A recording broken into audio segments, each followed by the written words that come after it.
Hi everyone, welcome to Pocket Change, the visual portion of the podcast. It's been a while since I've done a video, a few weeks. So today is actually a very important topic. It is a business term, but should be used on a personal level, like for yourself, for your own good. And if you think that way, then it will probably change everything about how you think. But today's topic is cash flow. What is it? It's a hugely important and maybe the number one business term. If you're running a small business, cash flow is very important. If you're running a company like Apple, like General Motors, anything like that, cash flow is very important to investors as well as just a big company in general. Like every big company looks at cash flow.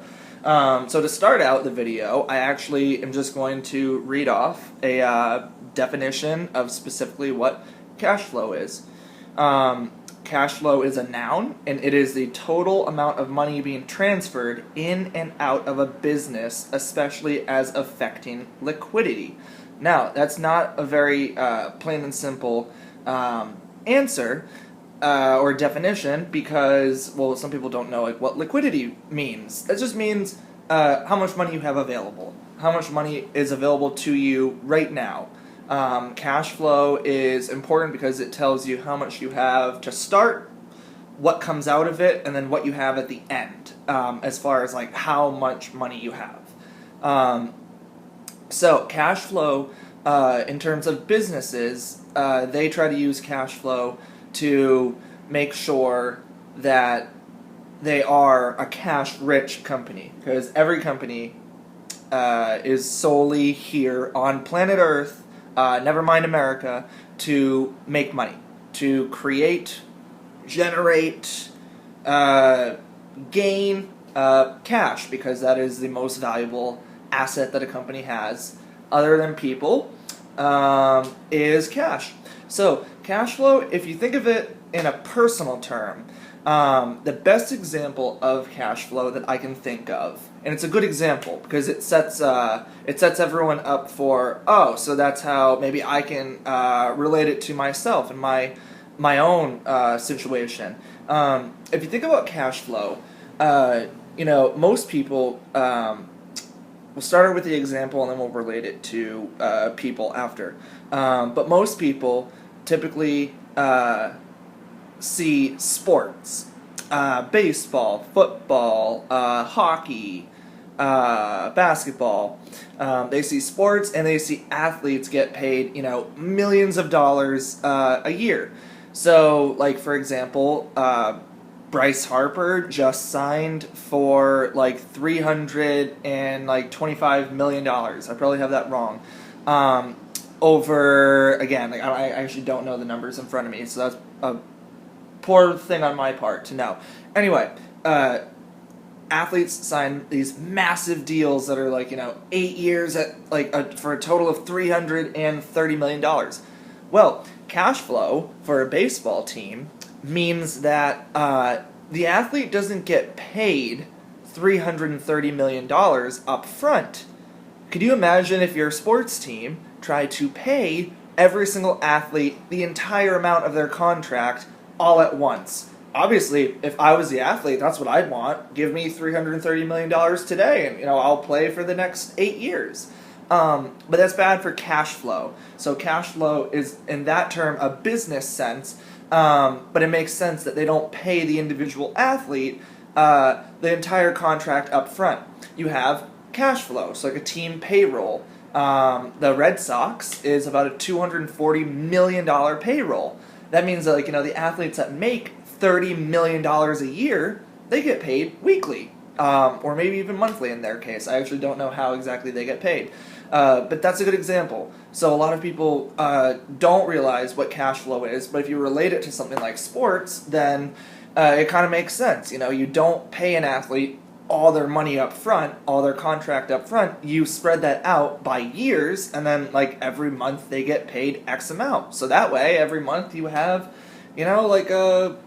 a $40 million payroll for the whole team, including that one athlete that gets paid, $330 million contract. That makes $30 million a year.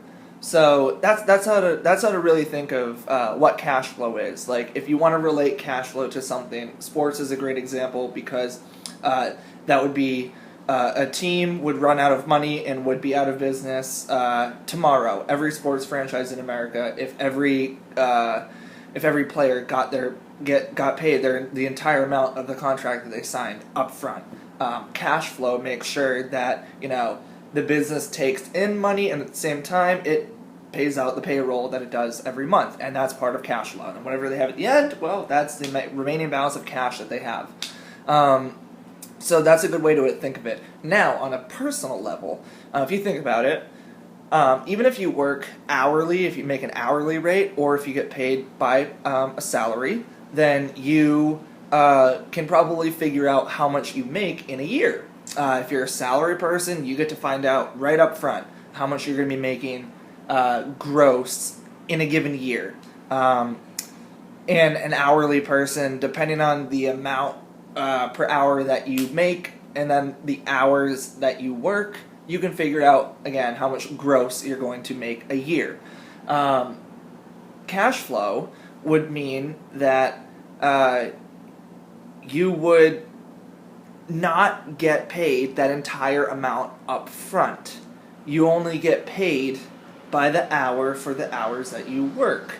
Imagine again if a company had to pay every employee like the entire amount of their salary up front, like once a year.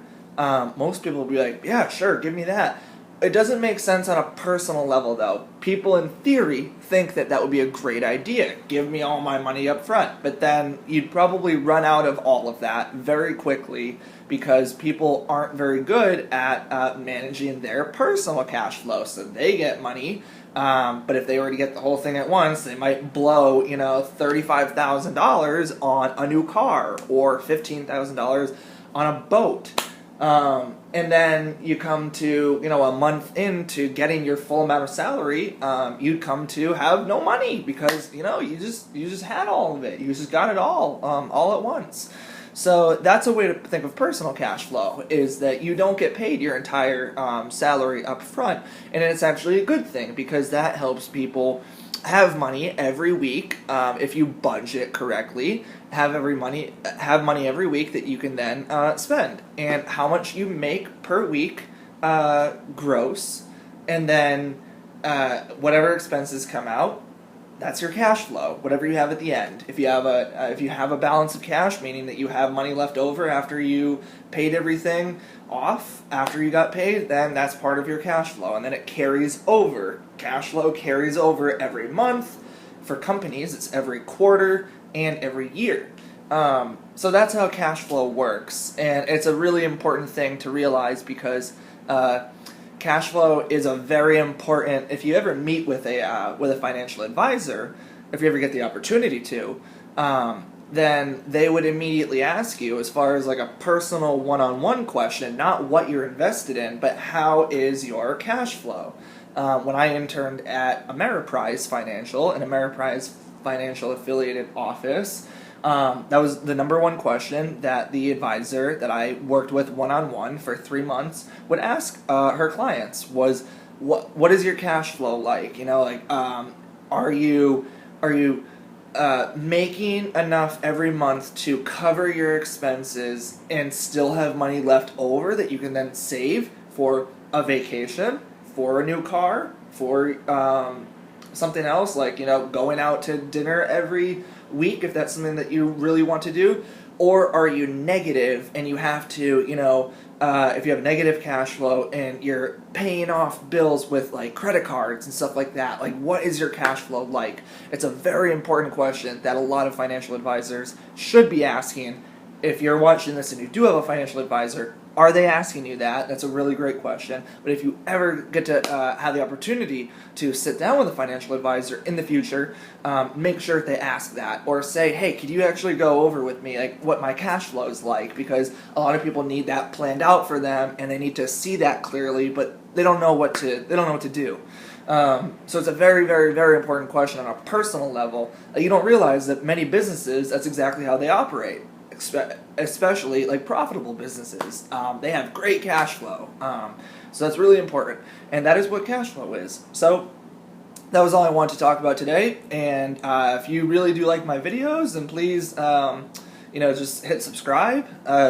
If you like it, give this one a thumbs up. That would be really appreciated. I like that. I love my subscribers that I have right now. I don't have that many, but if you are watching this again and you'd really like to, then please feel free to subscribe. And yeah, I will see you guys soon in another video. Thanks.